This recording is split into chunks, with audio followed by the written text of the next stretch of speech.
उनके पुत्र अंशुमान, अंशुमान के पुत्र भगीरथ जिन्होंने तपस्या की और गंगा जी को पृथ्वी में लाए अपने 60,000 पूर्वजों के मुक्ति के लिए। गंगा जी पृथ्वी में आई। गंगा मैया की जय हो।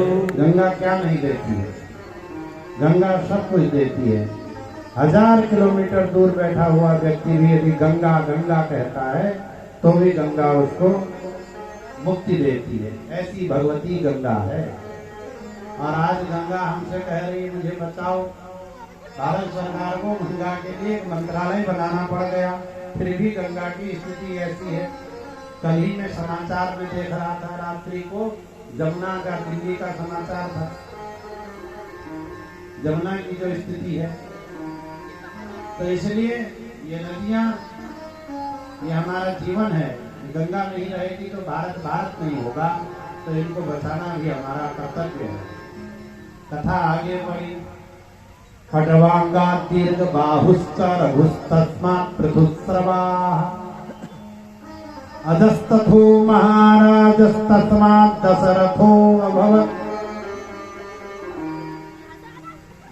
कहते हैं खट्वांग हुए, उनके पुत्र दीर्घबाहु हुए, उनके रघु हुए, रघु के पृथुसर्वा हुए, उनके अज हुए, अज के पुत्र महाराज दशरथ हुए। अब यहाँ से रामचरित प्रारंभ होगा। श्रीमद् भागवत में केवल 2 अध्यायों में रामचरित है और थोड़ी सी और समय भी 4 से ऊपर तो हो ही गया। 15 मिनट का तो मैंने अतिक्रमण ऐसे ही कर दिया, थोड़ी और अतिक्रमण मैं करूंगा। और मेरा सौभाग्य है ऐसे संत महान विद्वानों के सामने। मेरे को तो ऐसा लगा कि साक्षात महादेव गिरी बाबा जी बैठे हैं, हमारे गुरु जी बैठे हैं, त्रिपाठी जी। ऐरा जो मेरे घर से 5 किलोमीटर होता है, गुरु जी के घर से भी 5 ही किलोमीटर। हम लोग एक ही जगह के और गुरु जी महादेव गिरी जी की गोदी में खेले हैं, ऐसा हमारा सौभाग्य है। और हम उस परंपरा के लोग हैं। तो आज राम कथा को थोड़ी सी संक्षिप्त करने का भी प्रयास करूंगा, परंतु कई रामायणों को यहाँ पर मैंने जोड़ना है। वाल्मीकि रामायण तो है ही है, दूसरे रामचरितमानस है ही है, दूसरे थोड़ी सी चर्चा संक्षिप्त में राम की करके हम लोग भगवान के अवतार की ओर चले। तो पृथ्वी दुष्ट राजाओं के भार से दुखी हो गई, गौ का रूप धारण करके ब्रह्मा जी के पास में गई। ब्रह्मा जी उनको लेकर के भगवान के पास में क्षीर समुद्र में गए और ब्रह्मा जी ने भगवान से स्तुति की, प्रभु पृथ्वी दुखी है, इसका भार उतारिए। तो भगवान ने देवताओं को आदेश दिया कि तुम अपने अपने अंशों से बानर के रूप में अवतार लो और मैं चतुर्व्यूह रूप में 4 रूपों में राजा दशरथ के यहाँ अवतार लूंगा। तो यहाँ पृथ्वी में राजा दशरथ हैं, उनकी 3 रानियां हैं। तीनों में से किसी की भी संतान नहीं।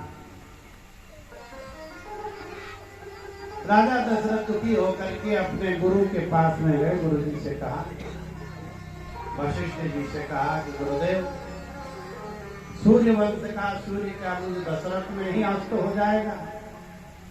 गुरुदेव ने कहा ऐसी कोई बात नहीं। गुरुदेव ने कहा कि हम यज्ञ कराएंगे। श्रृंगी ऋषि को बुला करके यज्ञ करवाया।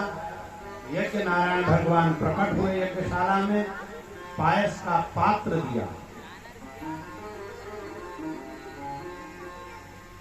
तीनों रानियों में बांटा।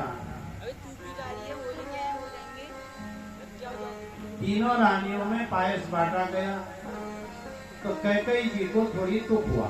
अब मैं बोल रहा हूँ भावार्थ रामायण के आधार पर, राकेश बाबू।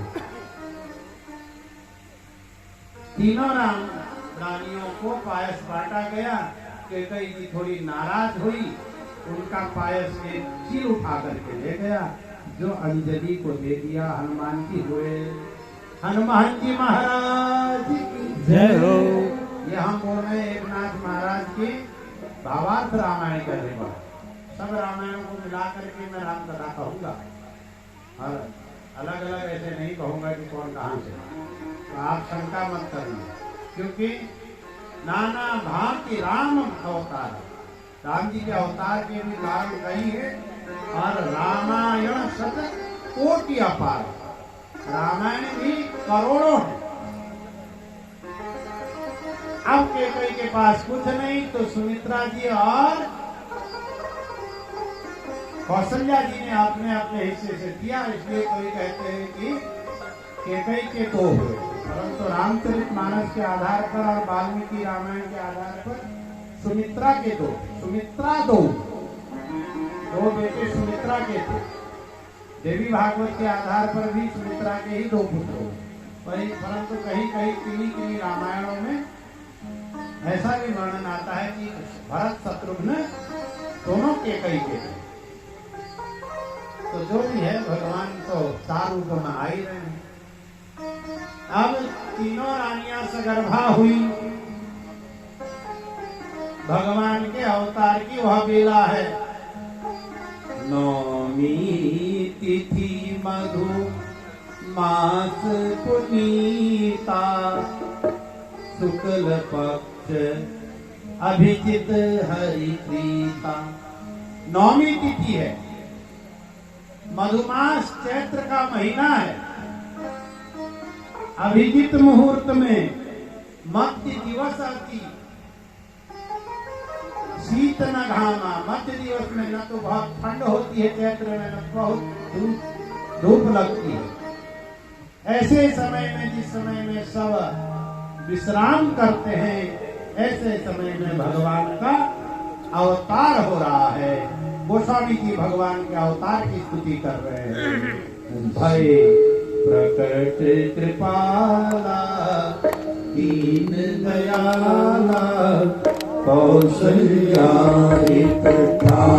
रामचंद्र भगवान की जय हो।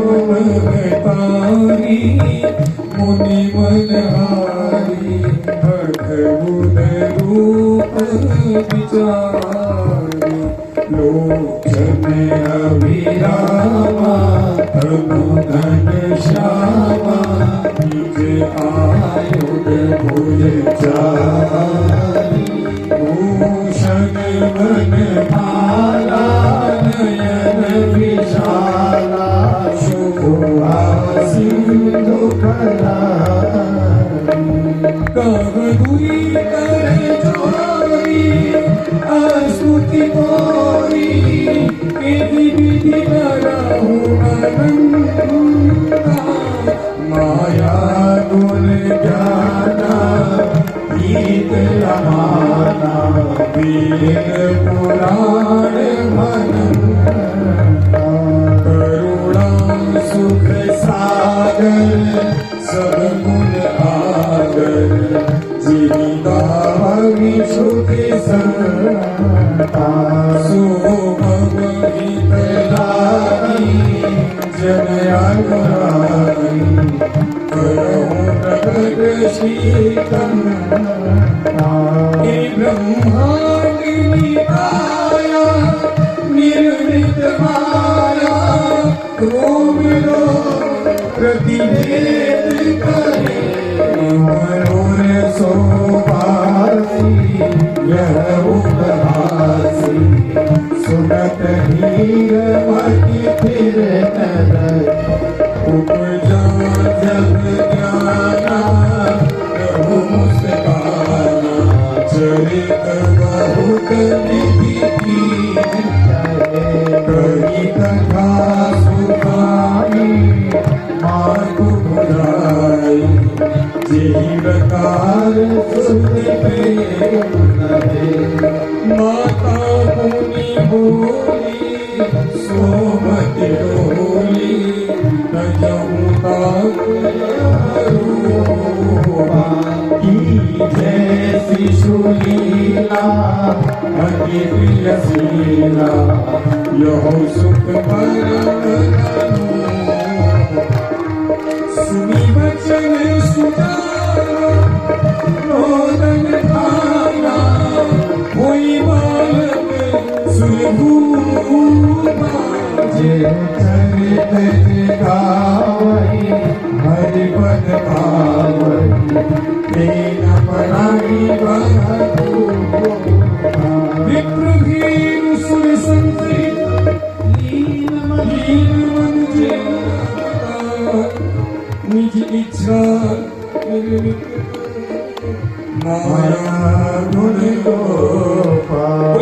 रामचंद्र भगवान की जय, भरत जी महाराज की जय, लखनलाल की जय, शत्रुघ्न महाराज की जय।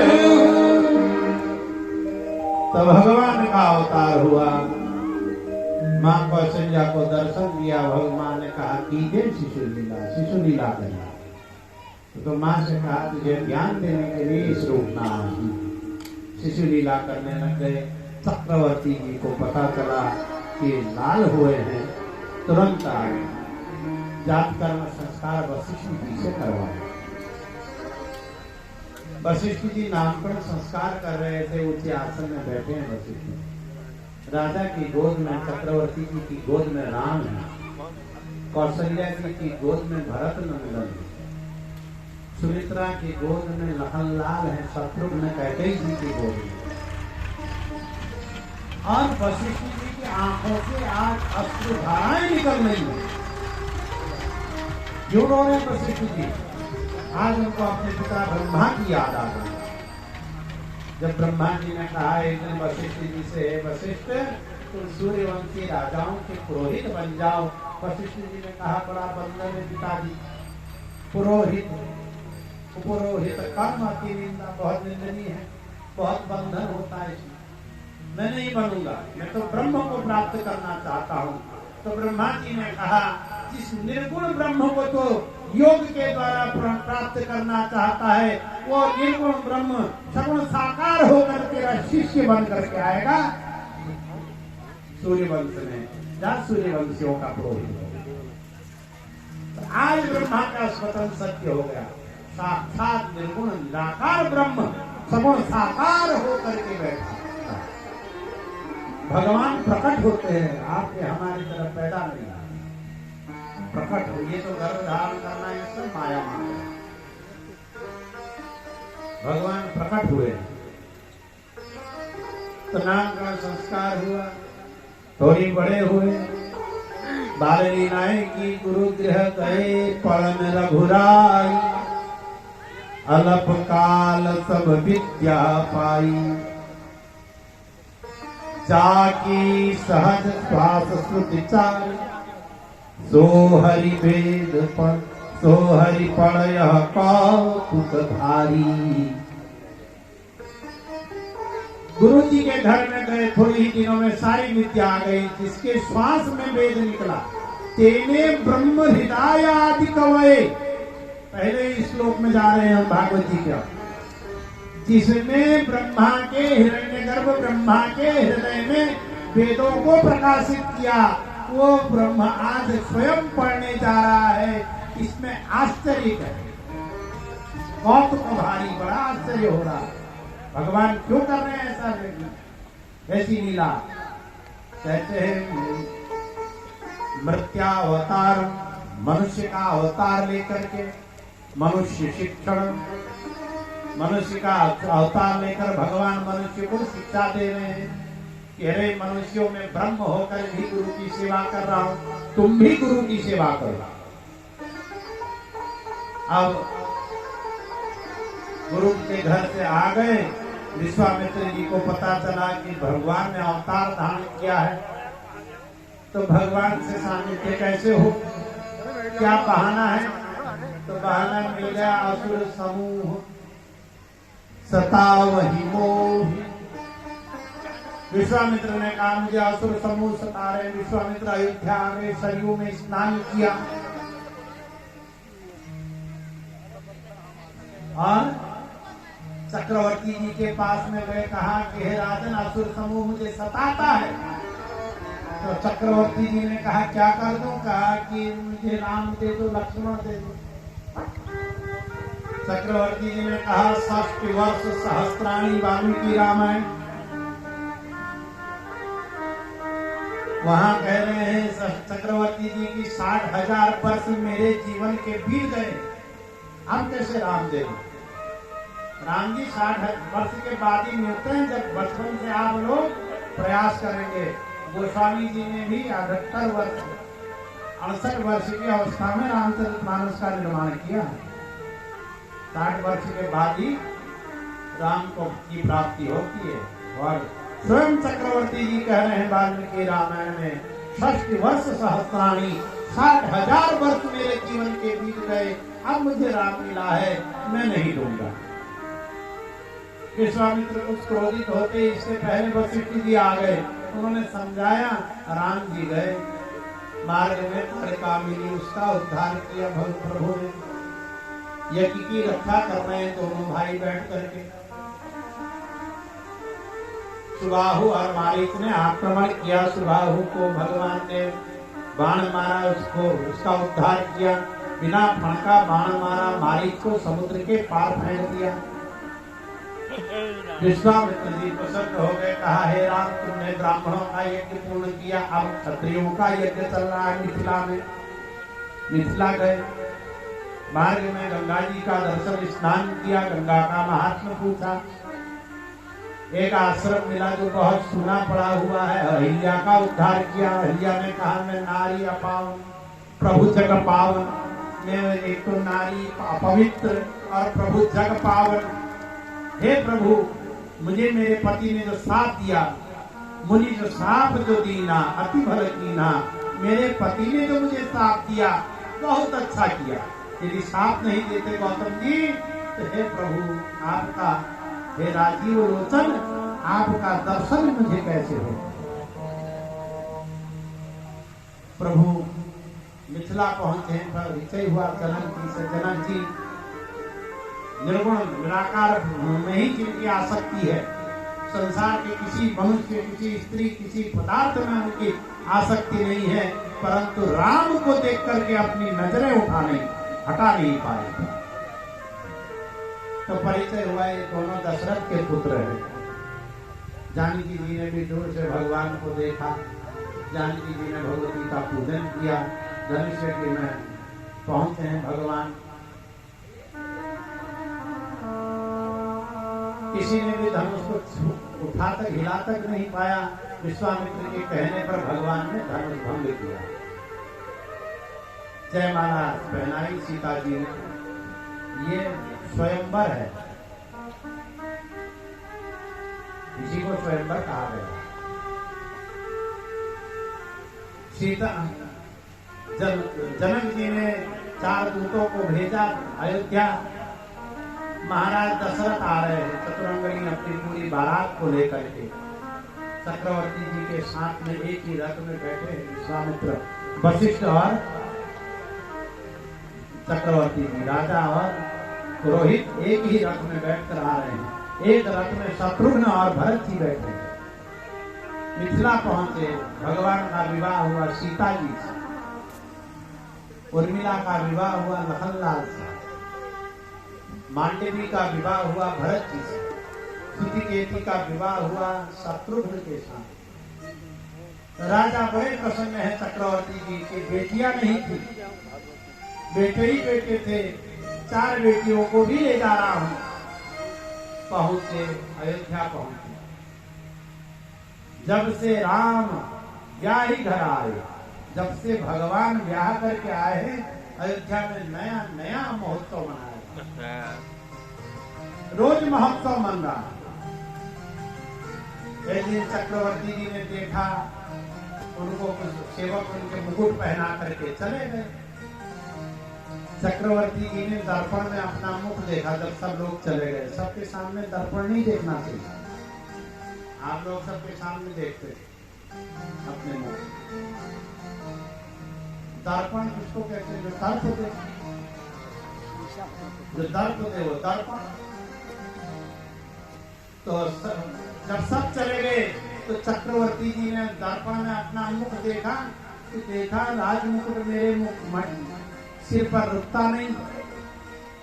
राजमुद्रिका ढीली हो गई, अंगुलियों में रहती नहीं, राजदंड को मैं ठीक से पकड़ पाता नहीं, राजगद्दी में ठीक से बैठ नहीं पाता हूँ। दो लोग हाथ पकड़ते तो बैठाते हैं, दो लोग हाथ पकड़ते तो मैं उठता हूँ। और श्रवण सबसे बड़ी बात तो यहाँ पर कही है बाबा ने, गोस्वामी जी ने, श्रवण समीप भय सिद्ध केसा। कान के पास के बाल सफेद देखे तो समझ गए कि बुढ़ापा आ गया। और जब बुढ़ापा आता है सबसे पहले कहाँ के बाल सफेद होते हैं? कान के बाल। बुढ़ापा कान में आकर के कहता है मैं आ गया हूं, अब सावधान हो जाओ। तो चक्रवर्ती जी आज राज्यसभा में गए, सबको बुलाया उन्हें, सारे जो सभासद थे, जो प्रतिनिधि थे सभा मंडल के, सबको बुलाया। मित्र देशों के राजाओं को बुलाया, व्यापार मंडल के सदस्यों को भी आज आमंत्रित किया गया है। केवल दो लोगों को नहीं बुलाया, एक कैकई नरेश को, एक जनक जी को। ये दोनों में से एक भी यदि होता तो राम को वनवास नहीं हो पाता। ये दो ही नहीं है। भरत शत्रुघ्न मामा के घर गए हैं, कैकई नरेश में राजसभा में गए, कहा भाई देखो राजगद्दी पर अब मैं ठीक से बैठ नहीं पाता, राजदंड उठा नहीं पाता, राजमुद्रिका मेरी मुरी में रहती नहीं, राजमुकुट सिर पर रहता नहीं, इसलिए बताओ कि अब मैं अपना उत्तराधिकारी बनाना चाहता हूँ। आप बताइए जो पाचन मत, जो पंचों को अच्छा लगेगा वो मैं करूँ। सबसे बड़ा लोकतंत्र है। देखिए जो विदेशी लोग कहते हैं, अमेरिका कहता है कि हम सबसे पुराने लोकतांत्रिक देश हैं। उनके यहाँ कैसे चुनाव हुआ है, अभी परसों ही हुआ है, कितनी धांधली उनके चुनाव में है हमको सब मालूम है। जो कहते हैं कि हमने लोकतंत्र सिखाया, उन्होंने कहां से हमको लोकतंत्र सिखाया? अरे विश्व की सबसे प्राचीन लोकतांत्रिक राजधानी अयोध्या है। इनके बाप दादा जब अंगूठा चूसते थे तब हमारे इक्ष्वाकुकुल के सूर्यवंशीय राजाओं की राजधानी अयोध्या थी। ये हमको क्या लोकतंत्र सिखाएंगे? लोकतंत्र हमारे से गया है, हमने सिखाया है लोकतंत्र। ये 200 वर्ष हमारे देश में रह करके चले गए, हमको समझा रहे। जो पाचन मत, अयोध्या कांड पढ़िए वाल्मीकि रामायण का, वहां आपको सब पता चलेगा कि कैसे उन्होंने मंत्री परिषद को बुला करके अपनी बात कही और कहा आप बताओ कि किसको युवराज बनाओ। अब किसको युवराज बनाए? जब इस बात का निर्णय नहीं हो पा रहा था तो राजा ने प्रस्ताव रखा कि एक मत, एक व्यक्ति मेरे मन में है, मैं चाहता हूं कि राम को मैं बनाता हूं। सबने कहा साधु साधु। राजा ने पूछा कोई किसी का दूसरा कोई प्रतिनिधि हो बताओ, चुनाव करवा लेंगे। एक मत से, ध्वनि मत से निर्विरोध भगवान राम युवराज के लिए घोषित हुए। किसी ने विरोध नहीं किया। कौन राम को नहीं चाहता है? ये बात जब चारों ओर फैली, कैकई के पास समाचार नहीं भेजा राजा चक्रवर्ती जी। मैं जरा भावनाओं में ज्यादा तो नहीं बह रहा हूं, समय का भी मुझे ध्यान रखना। मेरे को बहुत कुछ कहने का मन है, मुझे गुरुजी बैठे इसलिए।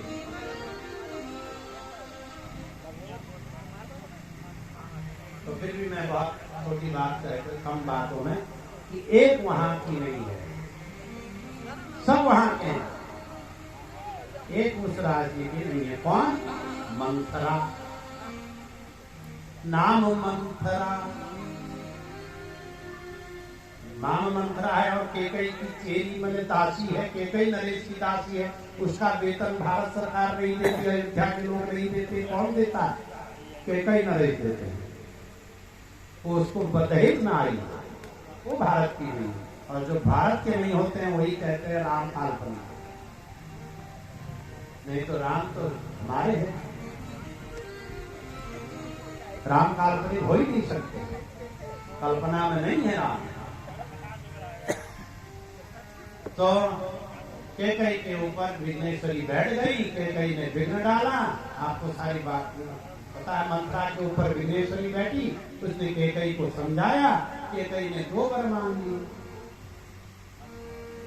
पहला वर भरत को टीका। राजा ने कहा चक्रवर्ती जी ने कोई बात नहीं, चलो राम राजा बने या भरत बने, मेरे लिए तो दो ही पुत्र बराबर। तो दूसरे वर में उसने कहा तपस्वी वेश में विशेष उदासी, 9 और 5 वर्ष के लिए मैंने 14 वर्ष के लिए राम को दंडकारण्य वन में जाना चाहिए। किन्हीं किन्हीं रामायणों में ऐसा वर्णन है जो लोग केकई के ऊपर आरोप लगाते हैं कि एक बार दंडकारण्य के ऋषि महात्मा लोग आए, जब खरदूषण तिरसरा और बाली ने अत्याचार मचा दिया दंडकारण्य में, तो वहां के ऋषि महात्मा चक्रवर्ती जी के पास में आए अयोध्या नरेश कहा हमारी सहायता करो, ये सब हमको सता रहे हैं। अयोध्या नरेश ने कहा मैं बूढ़ा हो गया, अब लड़ नहीं सकता, तुम लोग अपनी सुरक्षा अपने हाथ से करो। तो केकई को गुस्सा आया। केकई ने कहा एक क्षत्रिय होकर के इस प्रकार की बात राजा बोल रहे हैं, मैं अपने राम को भेजूंगी, मेरा राम जाएगा और ऋषियों की रक्षा करेगा। एक किन्हीं रामायणों में ऐसा भी बना, परंतु ज्यादातर यही बात है कि केकई ने षड्यंत्र रच करके भगवान को भेजा है। तमसा नदी के तट पर रात बिताई, सब लोग सो गए, तो भगवान ने सुमंत्र से कहा चलो सीता जी के साथ में लक्ष्मण को लेकर के सिंहवेरपुर में आ गए। सिंहवेरपुर के राजा ने कहा, भील ने कहा आपका मेरा राज्य आपका है प्रभु। भगवान ने कहा नहीं, मुझे बन ही जाना है। केवट को बुलाया, केवट का प्रसंग बहुत मार्मिक है, केवट को भी केवल प्रणाम करेंगे। भगवान गंगा के पार हुए, भरद्वाज ऋषि के आश्रम में प्रयागराज में रुके, चित्रकूट भगवान गए। इधर सुमंत्र आए, सुमंत्र ने सारा समाचार चक्रवर्ती जी को बताया। राम राम कहते हुए चक्रवर्ती जी सिधार गए, भरत को बुलाया गया, बेइज्जती हुई। 13वें दिन राजसभा बुलाए वशिष्ठ जी ने। भरत से कहा तुम राजा बनो। भरत ने कहा ये राज सिंहासन मेरे बड़े भाई का है, भाई को लेने जाऊंगा। सब भरत के साथ हो गए। सिंहवेरपुर के राजा को शंका हुई कि कहीं भरत राम को मारने तो नहीं जा रहा, परीक्षा ली। भरत पास हुए। सिंहवेर के महाराज भी चले, भरद्वाज के आश्रम में रात्रि बिताई भरत ने। अष्ट सिद्धि 9 निधियों को भरद्वाज ने कहा कि ये भगवान का भक्त है, भरत इसकी सेवा करो। रात भर अष्ट सिद्धि 9 निधियां हाथ जोड़ के खड़ी रही, परंतु भरत ने उन अष्ट सिद्धियों का कहीं भी प्रयोग नहीं किया। भक्त को सिद्धियां नहीं चाहिए, भक्त को भगवान की भक्ति से मतलब है। भगवान को मनाने गए, भगवान नहीं आए, खड़ाऊ लेकर के आ गए। नंदी ग्राम में रहे भरत जी, लखन शत्रुघ्न को अयोध्या में रखा। भगवान वहां से पंचवटी चले गए। शूर्पणखा आई, यहाँ खरदूषण और तिरसरा 14,000 सैनिकों के साथ में भारत की सीमा में घुसपैठ करके आया था। शूर्पणखा के नाक कान कटवाए, उसको विरूप करके भगवान ने भेज दिया और खरदूषण को बुला करके लाई। भगवान ने उनका उद्धार कर दिया। शूर्पणखा लंका पहुंची, रावण मारीच को स्वर्ण का हिरण बना करके लाए। भगवान ने मारीच का उद्धार किया, सीता को हरण करके रावण ले जा रहा है। जटायु मिल गए, जटायु को घायल करके रावण गया। भगवान सीता की खोज में गए, जटायु का उद्धार हुआ। भगवान की खोज में जटायु ने अपने प्राण त्यागे।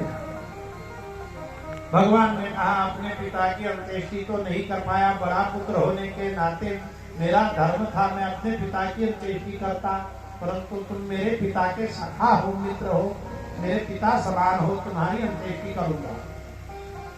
उनकी अंत्येष्टि की।